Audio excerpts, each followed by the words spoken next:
कुदरती खादों का इस्तेमाल और फायदे। नामियाती काश्तकारी। ऑर्गेनिक फार्मिंग ऐसा तरीका काश्तकारी है जिसमें मस्नूई कीमियाई खादें, ज़रूरी जहरों और दूसरी कीमियाई मादों का इस्तेमाल नहीं किया जाता।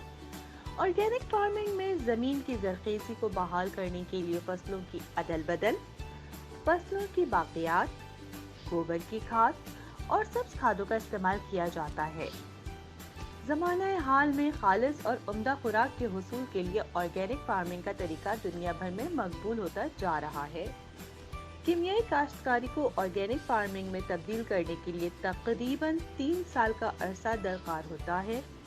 चूँकि इस तरीके काश्तकारी से हासिल होने वाली खुराक कीमियाई असरात से पाक होती है, इसलिए मंडी में इन अजनास की कीमत कई गुना ज़्यादा मिलती है।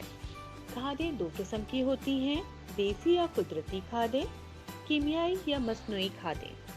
देसी या कुदरती खादें वो खादें हैं जो कुदरती तौर पर दस्तयाब होती हैं।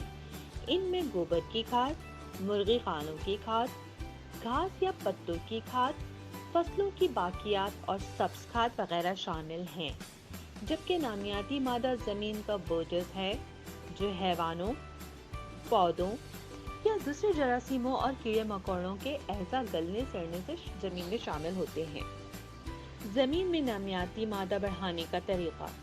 लाआलमी और जदीद रिसर्च से नावाकिफ होने की वजह से हमारे काश्तकार कई फ़ायदेमंद अनासर ज़ाया कर देते हैं, जैसे कि कमाद वहाँ काश्त कर सकते हैं जहाँ किसी और फसल की काश्त मुमकिन ना हो, जैसे सख्त और कलराटी ज़मीन पर। लेकिन आम तौर पर 98% काश्तकार गन्ना काटने के बाद करी को आग लगा देते हैं, जिसकी वजह से करी में मौजूद नाइट्रोजन, फास्फोरस और पोटेशियम ज़ाया हो जाते हैं। ज़मीन के मसाम जल जाते हैं और नामियाती मादा भी ज़ाया हो जाते हैं। खोरी को खाद में तब्दील करने के 2 तरीके हैं। पहला तरीका ये है कि आप खोरी को खाद में फैला दें, फिर 200 लीटर पानी और 2 किलोग्राम यूरिया खाद 1 पाव खंदा का तेज़ाब का मिक्सचर बना के खोरी पे स्प्रे कर दें। दूसरा तरीका ये है कि 200 लीटर पानी के 1 ड्रम डालकर इसमें 10 किलोग्राम यूरिया खाद और 5 किलोग्राम खंदा का तेज़ाब डालें। जब खेत को पानी लगाएं तो फील्ड को अच्छी तरह फुल करके भर दें।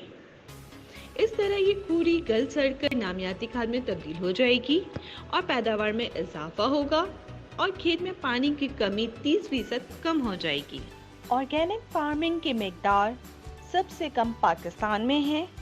इसकी ज़रूरत 6% है, जबकि हमारी ज़मीन में ये सिर्फ 0.55% तक है।